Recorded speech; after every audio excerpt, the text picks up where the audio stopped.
Imaginen que van paseando por un parque en Madrid y de repente, ¡fas!, se topan con un templo egipcio. Pero no una réplica, no, uno auténtico, de hace más de 2000 años. Ahí, plantado a orillas del Manzanares, como si nada.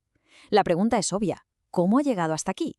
Pues esa es la increíble historia que vamos a desgranar hoy, la del templo de Devot. Sí, la verdad es que la pregunta se las trae. Es casi surrealista, ¿no? ¿Qué pinta una joya así del antiguo Egipto en plena capital de España? Bueno, pues la respuesta no tiene nada que ver con conquistas o botines de guerra. No, la clave está en una crisis a nivel mundial que estuvo a punto de borrar un trozo enorme de nuestra historia para siempre. Y es que para cualquiera que se acerque al Parque del Oeste, la estampa es que te deja sin palabras. Insisto, no es una imitación. Son las mismísimas piedras que vieron pasar a faraones, a reyes de Nubia, a emperadores romanos. Es un monumento que ha viajado no solo por el mapa, sino también a través de los siglos. El contraste que crea, ahí en medio de Madrid, es sencillamente fascinante. Entonces, ¿cuál es el misterio? ¿Por qué está en Madrid? Pues como decíamos, nada de conquistas. La historia del viaje de este templo es, en realidad, la historia de un regalo de agradecimiento, que nació de una misión de rescate absolutamente épica. Para entenderlo todo tenemos que viajar a los años 60. Egipto necesitaba modernizarse y controlar las crecidas del Nilo, y para eso puso en marcha un proyecto gigantesco, la Gran Presa de Asuán. Era algo vital para el futuro del país, sí, pero tenía una cara B terrible. La presa iba a crear un lago artificial enorme que iba a inundar por completo el Valle de Nubia, y con él se iban a perder para siempre docenas de templos y monumentos con miles de años de historia. Aquí lo vemos de forma muy clara. La cosa se puso seria. La construcción de la presa avanzaba y el tiempo se acababa. Así que en 1960 la UNESCO hizo algo que no se había hecho nunca. Lanzó una llamada de socorro a todo el mundo. Había que salvar los templos de Nubia. Muchos países se volcaron y España fue uno de los que más ayudó. Y por eso en 1968, como gesto de agradecimiento, Egipto le regaló a España el templo de Devot. Así de simple y así de increíble.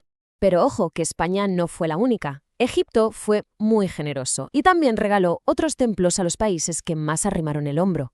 El templo de Dendur se fue para Estados Unidos, el de El Essia para Italia, el de Tafa a los Países Bajos. Fue un momento histórico de verdad, una demostración de que el mundo entero se puede poner de acuerdo para salvar algo que nos pertenece a todos. Vale, ya sabemos cómo llegó a Madrid. Pero, ¿qué es exactamente este templo? Para entender lo valioso que es este regalo, tenemos que rebobinar. Y mucho. Hay que irse a sus orígenes, a su vida a orillas del Nilo, mucho antes de que nadie soñara con presas o mudanzas internacionales. Pues bien, el templo de Devot era un lugar sagrado, un centro religioso súper importante en la zona de la Baja Nubia. Al principio estaba dedicado a un dios local, Amón de Devot, pero con el paso del tiempo la diosa Isis se fue haciendo cada vez más y más popular, hasta el punto de que el templo se convirtió en uno de los centros de su culto más relevantes. Y lo más curioso es que este templo es como un libro de historia hecho de piedra. Porque no lo construyó una sola persona y ya está, que va. Empezó siendo una capilla muy pequeñita que mandó levantar un rey nubio. Luego llegaron los Ptolomeos, de origen griego, y lo ampliaron. Y después vinieron los romanos, nada menos que los emperadores Augusto y Tiberio, y también añadieron su parte. O sea, 3 culturas distintas dejando su huella en el mismo edificio. Es alucinante. Perfecto. Ya conocemos su historia antigua y por qué está en Madrid. Pero ahora viene lo bueno, la logística. Pensemos un segundo. ¿Cómo se mueve un templo de piedra de más de 2000 años de un continente a otro? Es que no es como empaquetar un mueble, ¿verdad? La operación fue una auténtica locura. Fue una obra de ingeniería y arqueología de primer nivel. A ver, paso a paso. Primero, lo desmontaron con un cuidado increíble, piedra por piedra, numerando cada bloque, como un puzzle gigante. Luego, esas piedras bajaron por el Nilo hasta el puerto de Alejandría. De ahí, cruzaron todo el Mediterráneo en un barco hasta Valencia. Y desde Valencia, en camiones, hasta Madrid. Una odisea.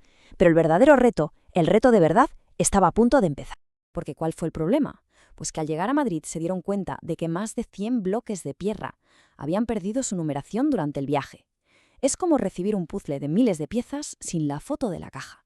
Y para colmo, 100 de esas piezas no tienen ninguna marca que te ayude. Un rompecabezas a una escala monumental.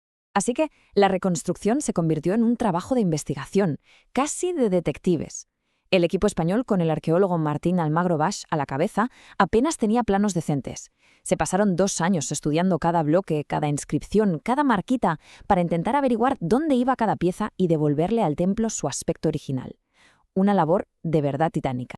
Y para hacerlo bien, con rigor histórico, usaron una técnica que se llama anastilosis. Esto es muy interesante. Significa que todo lo que era original se volvió a colocar en su sitio exacto.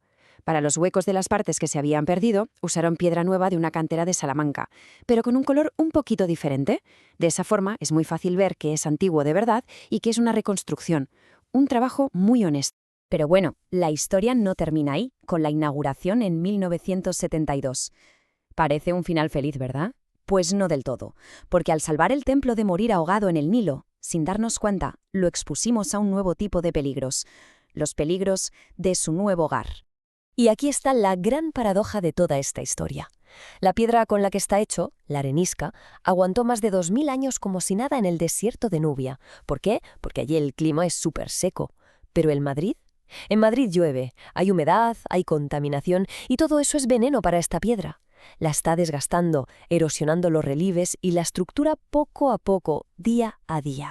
Esto ha generado, claro, un debate enorme y muy polémico que sigue hoy en día. Los expertos no paran de advertir que cada día que pasa al aire libre, el templo se estropea un poco más.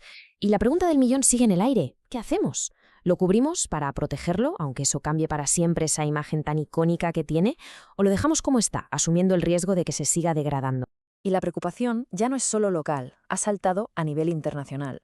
De hecho, en 2020, una de las mayores eminencias mundiales en egiptología, el famoso Zahi Hawass, escribió una carta directamente al Ayuntamiento de Madrid. Les pedía por favor que tomaran medidas urgentes. Su sugerencia fue clara: cubrir el templo para detener el deterioro ya. Y esa es la cuestión que al final queda flotando sobre el cielo de Madrid. El templo de Devot es mucho más que un monumento bonito. Es un símbolo de cómo los países pueden colaborar para salvar la historia. Es un puente entre dos mundos. Pero también es un recordatorio constante de la enorme responsabilidad que tenemos. Salvarlo del agua fue una hazaña increíble. El verdadero desafío, el que tenemos ahora mismo, es asegurarnos de que las generaciones futuras también puedan disfrutarlo.